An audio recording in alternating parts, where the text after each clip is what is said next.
ക്രിസ്തുവിൽ പ്രിയരെ, നിങ്ങളുടെ ജീവിതത്തിൽ ഒരു വലിയ വഴിത്തിരിവിനായി നിങ്ങൾ കാത്തിരിക്കുകയാണോ? വിശ്വാസത്തോടെയുള്ള വാക്കുകൾക്ക് അത്ഭുതങ്ങൾ സൃഷ്ടിക്കുവാൻ കഴിയും. ഇന്ന് ഞാൻ നിങ്ങളുമായി പങ്കുവയ്ക്കുന്നത് വെറും വാക്കുകളല്ല, മറിച്ച് ബൈബിളിലെ ശക്തമായ വാഗ്ദാനങ്ങളെ അടിസ്ഥാനമാക്കിയുള്ള 14 പ്രവചനാത്മക പ്രാർത്ഥനകളാണ്. നിങ്ങളിത് പൂർണ്ണ വിശ്വാസത്തോടെ പ്രഖ്യാപിക്കുമ്പോൾ ദൈവവചനം നിങ്ങളിൽ നിവൃത്തിയായി തുടങ്ങും. ഇത് വെറുതെ കേൾക്കുകയല്ല, മറിച്ച് വിശ്വസിച്ച് പ്രഖ്യാപിക്കുക. കാരണം ദൈവവചനം വെറുതെയായി മടങ്ങി വരില്ല എന്ന് യെശയ്യാവ് 55-ാം അധ്യായം അതിൻ്റെ 11-ാം വാക്യം പറയുന്നു. നിങ്ങളുടെ വിടുതലിനായി ഈ നിമിഷം എന്നോടൊപ്പം ചേരുക. നമുക്ക് പ്രഖ്യാപിച്ചു തുടങ്ങാം. ദൈവവചനം നമ്മുടെ വാക്കുള്ളിൽ ഒരു വാളാണ്. ഈ പ്രാർത്ഥനകൾ ഓരോന്നും ബൈബിളിലെ വാഗ്ദാനങ്ങളാണ്. ഈ വാഗ്ദാനങ്ങളിൽ ആശ്രയിച്ച് നാം പ്രഖ്യാപിക്കുമ്പോൾ ദൈവത്തിൻ്റെ ആത്മാവ് അതിൻ്റെ നിവൃത്തി വരുത്തുന്നു. ഇപ്പോൾ നിങ്ങളുടെ കൈകൾ നെഞ്ചിൽ വച്ച് ആഴമായി ശ്വാസമെടുക്കുക. യേശുവിൻ്റെ നാമത്തിൽ നിങ്ങൾ ഇത് എൻ്റെ പിന്നാലെ ഏറ്റുപറയണം. നമുക്ക് ഈ 14 പ്രവചനാത്മക പ്രാർത്ഥനകൾ പ്രഖ്യാപിക്കാം. സങ്കീർത്തനം 23-ന്റെ 5-ാം വാക്യത്തിൽ പറഞ്ഞിരിക്കുന്നത് പോലെയും മീഖ 2-ാം അധ്യായം 13-ാം വാക്യത്തിൽ പറഞ്ഞിരിക്കുന്നത് പോലെയും ഞാൻ അനുഗ്രഹങ്ങളുടെ സമൃദ്ധിയിൽ നടക്കുന്നു. എൻ്റെ പാനപാത്രം നിറഞ്ഞു കവിയുന്നു. രാജ്യങ്ങൾ എൻ്റെ സമൃദ്ധിയിൽ നിന്ന് കുടിക്കും. എല്ലാ തടസ്സങ്ങളും തകർന്നിരിക്കുന്നു. വഴിത്തിരിവുകൾ ഇപ്പോൾ വെളിപ്പെടുന്നു. യേശുവിൻ്റെ നാമത്തിൽ തന്നെ. സങ്കീർത്തനം 102-ാം അധ്യായം 13-ാം വാക്യം പറയുന്നത് പോലെ എൻ്റെ അനുഗ്രഹത്തിൻ്റെ നിശ്ചിത സമയം വന്നിരിക്കുന്നു. ഞാൻ എവിടേക്ക് തിരിഞ്ഞാലും അനുഗ്രഹം എനിക്ക് വേണ്ടി സംസാരിക്കുന്നു. ഞാൻ തള്ളിക്കളയപ്പെട്ട ഇടങ്ങളിൽ ഞാൻ ആദരിക്കപ്പെടും. സാഹചര്യങ്ങൾ എനിക്ക് അനുകൂലമായി മാറുന്നു. യേശുവിൻ്റെ നാമത്തിൽ തന്നെ. ആമേൻ. ഫിലിപ്പിയർ 4-ാം അധ്യായം 19-ാം വചനം പറയുന്നത് പ്രകാരം ദൈവീകമായ കരുതലിനാൽ ഞാൻ കുറവുകളിൽ നിന്ന് സമൃദ്ധിയിലേക്ക് കാലെടുത്ത് വയ്ക്കുന്നു. എൻ്റെ സാമ്പത്തിക ഭാരങ്ങളും നീങ്ങിയിരിക്കുന്നു. സമൃദ്ധി ഇന്ന് എൻ്റെ അനുസരണത്തിന് ഉത്തരം നൽകുന്നു. യേശുവിൻ്റെ നാമത്തിൽ തന്നെ.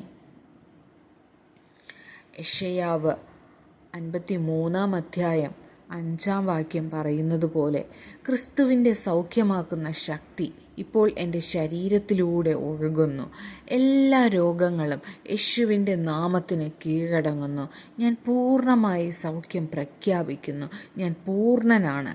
യേശുവിൻ്റെ നാമത്തിൽ തന്നെ.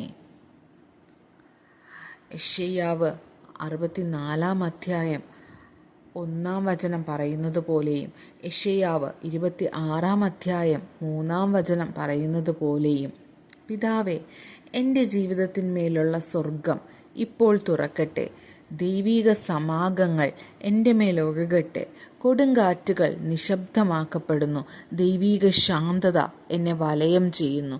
യേശുവിൻ്റെ നാമത്തിൽ തന്നെ. ആമേൻ.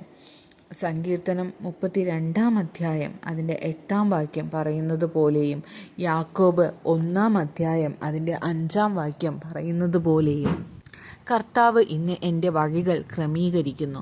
ഞാൻ ജ്ഞാനവും ദിശാബോധവും സ്വീകരിക്കുന്നു.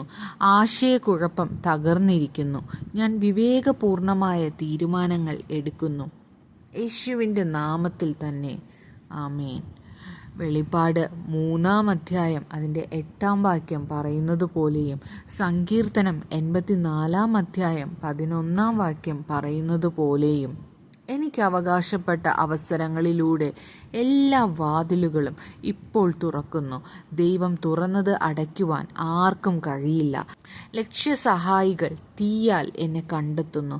യേശുവിൻ്റെ നാമത്തിൽ തന്നെ. സങ്കീർത്തനം 85-ാം അധ്യായം അതിൻ്റെ 6-ാം വാക്യം പറയുന്നത് പോലെ എൻ്റെ ആത്മീയ തീ വീണ്ടും ആളിക്കത്തുന്നു. എല്ലാ മന്ദതയും മരിക്കുന്നു.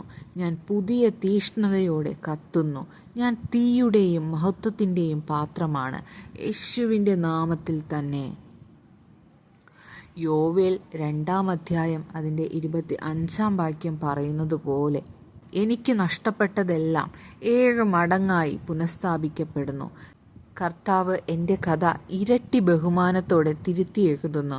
പുനഃസ്ഥാപനം ഇപ്പോൾ ആരംഭിക്കുന്നു, യേശുവിൻ്റെ നാമത്തിൽ തന്നെ. സങ്കീർത്തനം 1-ാം അധ്യായം അതിൻ്റെ 3-ാം വാക്യം പറയുന്നത് പോലെയും യോശുവ 21-ാം അധ്യായം അതിൻ്റെ 45-ാം വചനം പറയുന്നത് പോലെയും ഞാൻ കൈവയ്ക്കുന്ന എല്ലാ കാര്യങ്ങളിലും അഭിവൃദ്ധി പ്രാപിക്കുന്നു. ഞാൻ ഉൽപാദനക്ഷമതയുടെയും വർധനവിൻ്റെയും കാലഘട്ടത്തിലേക്ക് പ്രവേശിക്കുന്നു. എൻ്റെ സാക്ഷ്യങ്ങൾക്ക് ഇനി താമസമില്ല, യേശുവിൻ്റെ നാമത്തിൽ തന്നെ. ഉൽപ്പത്തി 1-ാം അധ്യായം അതിൻ്റെ 28-ാം വാക്യം പറയുന്നത് പോലെയും സങ്കീർത്തനം 121-ാം അധ്യായം അതിൻ്റെ 7-ാം വാക്യം പറയുന്നത് പോലെയും ഞാൻ ഫലദായകത്വത്തിൻ്റെ അധികാരം വഹിക്കുന്നു. ഞാൻ നനച്ച തോട്ടം പോലെ തഴച്ചു വളരുന്നു. ഒരു തിന്മയും എൻ്റെ അടുത്ത് വരികയില്ല. യേശുവിൻ്റെ രക്തം രാവും പകലും എൻ്റെ പരിചയമാണ്, യേശുവിൻ്റെ നാമത്തിൽ തന്നെ. പുറപ്പാട് 15-ാം അധ്യായം അതിൻ്റെ 3-ാം വാക്യം പറയുന്നത് പോലെയും കൊലോസ്യർ 1-ാം അധ്യായം 13-ാം വാക്യം പറയുന്നത് പോലെയും എല്ലാ യുദ്ധങ്ങളും വിജയത്തിൽ അവസാനിക്കുന്നു. ചങ്ങലകൾ തകർന്നിരിക്കുന്നു. ഞാൻ പൂർണ്ണമായി വിടുവിക്കപ്പെട്ടിരിക്കുന്നു. വിജയം എൻ്റെ ശാശ്വതമായ പദവിയാണ്, യേശുവിൻ്റെ നാമത്തിൽ തന്നെ.